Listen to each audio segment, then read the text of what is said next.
Hey there, it's Amy with Mindful Art Studio, and I'm super excited to be doing a full page spread, our journal page with you today based on my little flower that I call Acadia because I found it on a tree in Acadia. And I was really intrigued by the little stamen and the way they all were just kind of wonky and stood up, and there's these beautiful cupping shapes in the petals. So we're going to explore it together. Your page might look something like this, or it might look really different, because the whole point is that I offer you some invitations and I want you to see where it takes you and where your creativity leads you. So let's get started. All right, so we're going to dig right in. You're going to need a watercolor journal or piece of paper. I'm working on something not too big. This is like a 3.5 by 5.5 journal.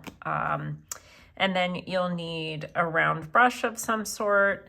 It's more relative to the size of your page and the size of what you're painting and drawing. So I'll let you decide on that.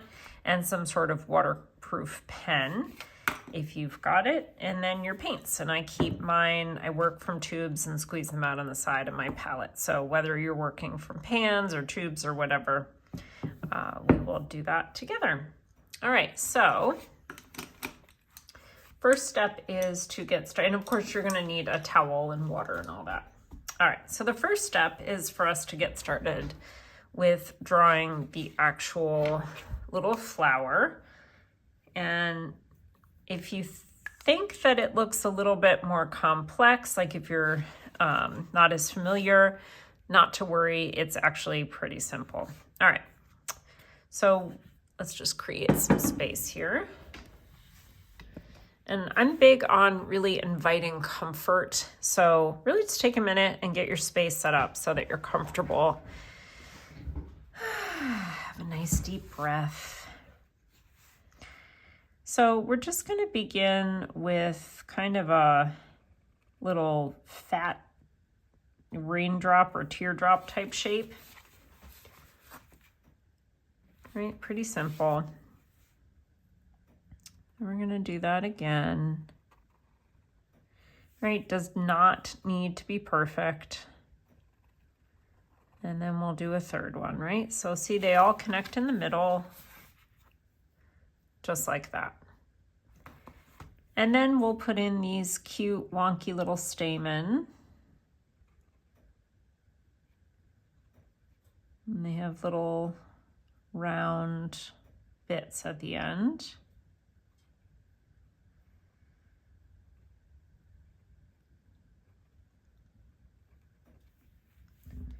Right, and that is your basic shape, right? Your basic little flower. This comes off of a tree. Don't ask me what it's called. I don't know.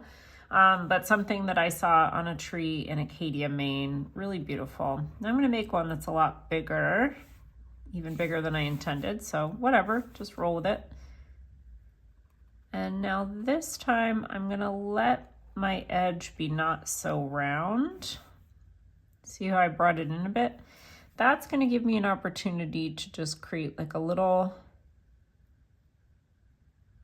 right? I'm going to round it back off, and now I've created like the sense of a little cup, right? Like it's cupping, which is really fun. And because this one's quite a bit bigger than this one, I'm going to have to try to strike the difference here. And I'm going to let that come in a little bit so I can give a sense that that edge is also folding up. And you can see that's really fun to do. So again, get some of these stamen doing their thing.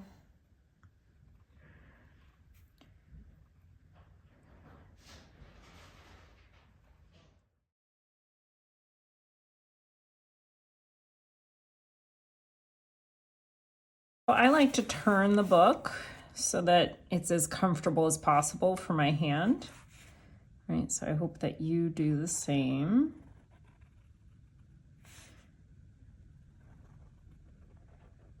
Let this one fold in a bit. So I start right about, some of it is practice and eyeballing, and they're not always going to be perfect, but I just try and start it somewhere around here. so that I get that sense of a little cup. Do it on the side too. You just kind of trace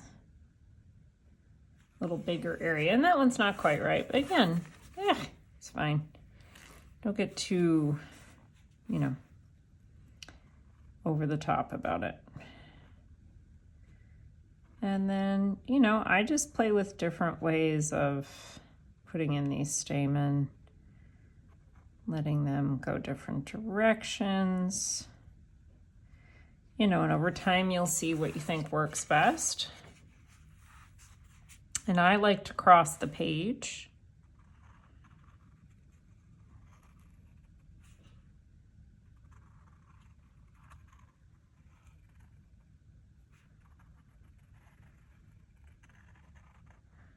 And sometimes I just draw my shapes and then I see what naturally emerged and then trace around. See? So like I caught a little cupping kind of right there. I'm gonna try it here. I think I see something. You know, some of it is just trying.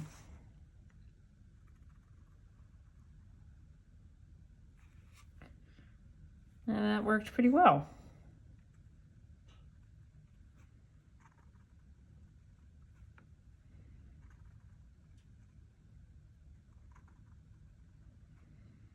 Right, just breathing into the practice. You know, I think rather than this one where it's kind of going everywhere, the ones that kind of have a little more directionality sometimes work better, but it depends. Right, so I'm just trying to lay out the overall composition. And for me, I like to run them off the page. Right, so again, just to review, our basic shape is like this fat teardrop, and we've got 3 connected fat teardrops that connect in this center point. This is our basic form for this flower. That's it. Right? And just let it be a little bit imperfect and playful. If you want, you can create this sense of like little cup. And then add your stamen.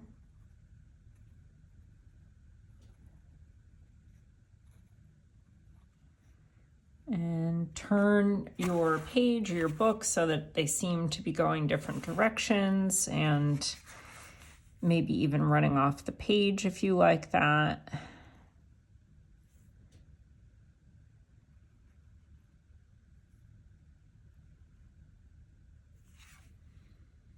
To me, that gives a real organic feel.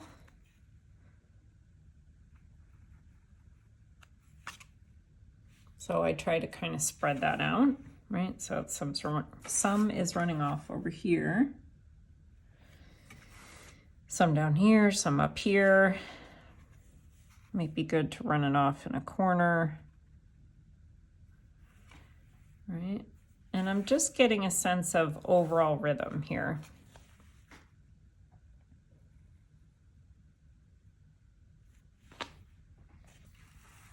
I'm not really thinking about, oh, perspective and where are we looking from. I'm just kind of playing with this basic pattern idea.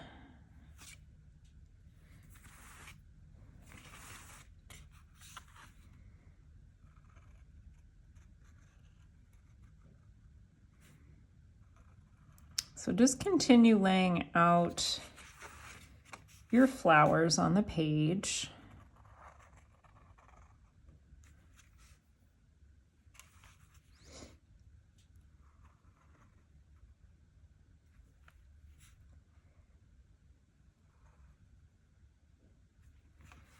And then we'll be back to do the next step. So I like to add lines sometimes because it's relaxing, but it also really gives the sense of curve and shape in a way that I think is really fun and adds a lot. So some of this is practice, but I like to just think about, well, what's the shape of this little cupped petal? And then, if I was going to draw right on the petal, what would that shape be? Like it would go like that. And so, if that's unclear to you, you might pull out scrap paper too, just to practice. If you're enjoying this nature-based pattern, I think you're really going to love my class, Drawing Closer to Nature.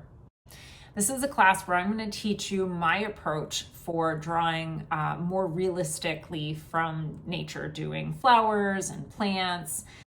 So whether you're drawing a bouquet of flowers that you've gotten or picked up seeds, flowers, or leaves on a walk outside, I will show you all of the techniques of how I draw and paint botanicals and other natural materials in my journal in the most fun, easy way. So I have, as a thank you for learning with me today, I have a special coupon for you called Drawing Me In 15, and you'll save 15% on Drawing Closer to Nature. And it's about doing the next right thing. That's something I've been thinking about. If you've seen Frozen 2, they talk about that in that movie, but I think it's a really great metaphor that comes up in art that's also applicable to life. When you're not sure, just do the next right step.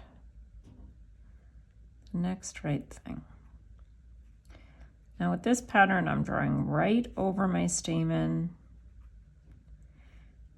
I might end up liking that. I might end up not liking that. We're just gonna see. Again, you gotta have some room for experimentation and having things not be quite right. And that's how you learn and have a good time, right? So my line, right? That's the curve, right? It's going down and then up. So that's where my line is going. And like I said, this takes some practice, so just take a stab at it. Experiment. See what happens. Right? If it's not right, that's okay. Let it be abstract.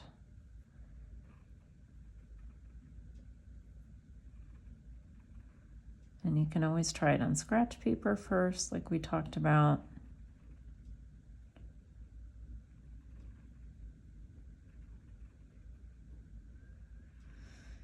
But above all, go slow, because that's the thing that really helps the most.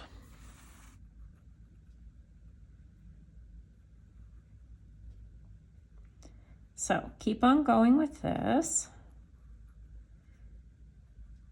And you can draw in as many or as few as you want. As you can see, I left some open and drew in lines for others.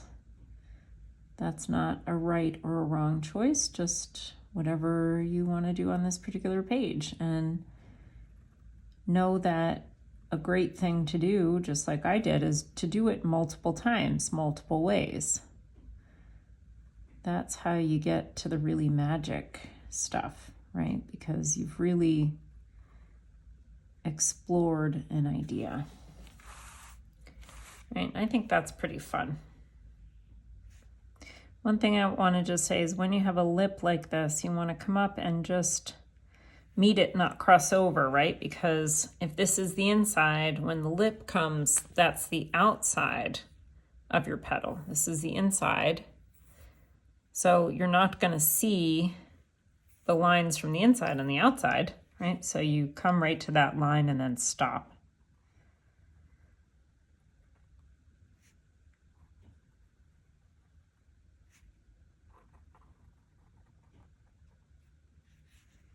And the main key to doing that neatly is to slow down.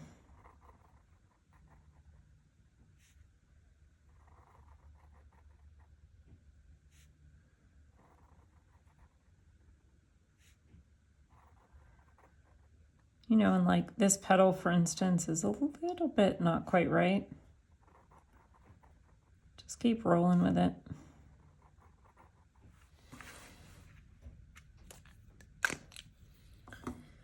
So you might have a page sort of like that, maybe sort of different. But let's go on to doing some watercolor. So I would love for you to choose a color that lights you up, that makes you happy and feel good, whatever color that might be. I've got some quinacridone burnt orange on here, as well as some madder rose, and I was mixing the two earlier, you might see here. Well, no you don't. There you go, you might see there. In fact, let's get you seeing a little bit more of what I'm doing here. I think that's good. There, okay.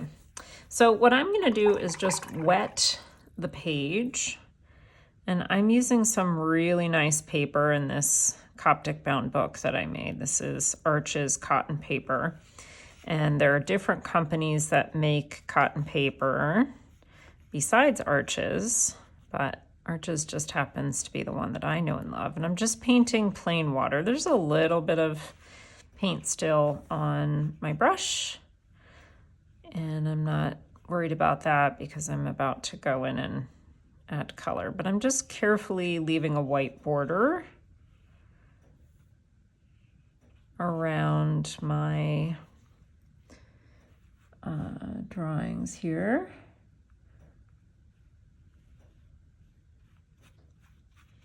And I guess I'm going to do this one page at a time since I'm in a Coptic bound. I've got that really clean separation between the two. So I'm just trying to paint water onto the page. I want to keep it wet in the way of a glistening orange so that when I go back in with paint, it will bleed. So by the time I finish here, I may have to just check and give a little bit more water to some of the first areas towards the top of the page. But we're gonna see.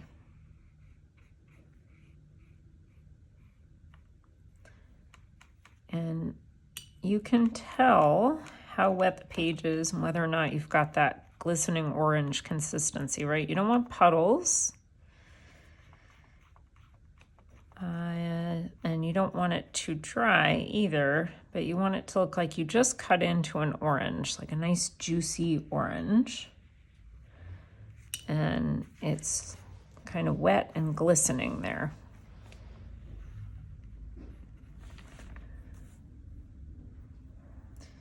So I'm gonna mix again some orange and some madder rose because I enjoy that. Just adding a bit of water here so I get a bigger mix. You can see this is not, sometimes when people first start with watercolor, they mix it as though they're mixing acrylic and there's just like way too much paint. See how that's bleeding? And actually you can see Arches, France. But see, that doesn't bother me because it shows that this is a handmade book. And I'm okay with that. I'm just helping this in this top area.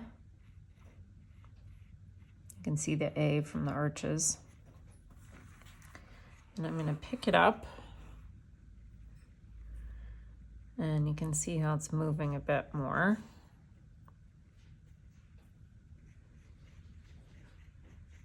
I'm just being kind of free in the way that I add color here. There's no magic to the fact that I'm, leaving this white area. It's just something I like to do.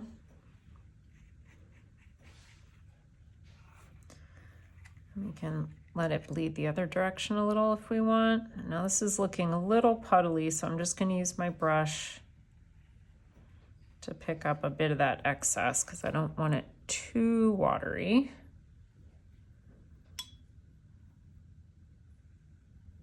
Right, I'm just mixing my colors right there in my palette.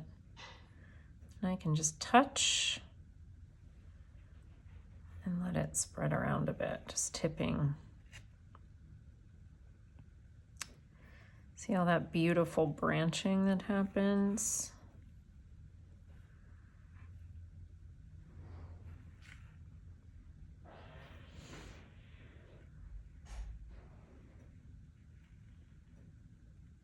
Right, and these shapes of the outline matter. Right, so pay attention. Doesn't need to be perfect, but you want to honor them by putting care and intention into how you shape them. So this has some lovely bleed in here. I'm just gonna see if I can encourage. This might be getting a bit dry down here, but I'm just gonna try and gently lay in a little bit of color.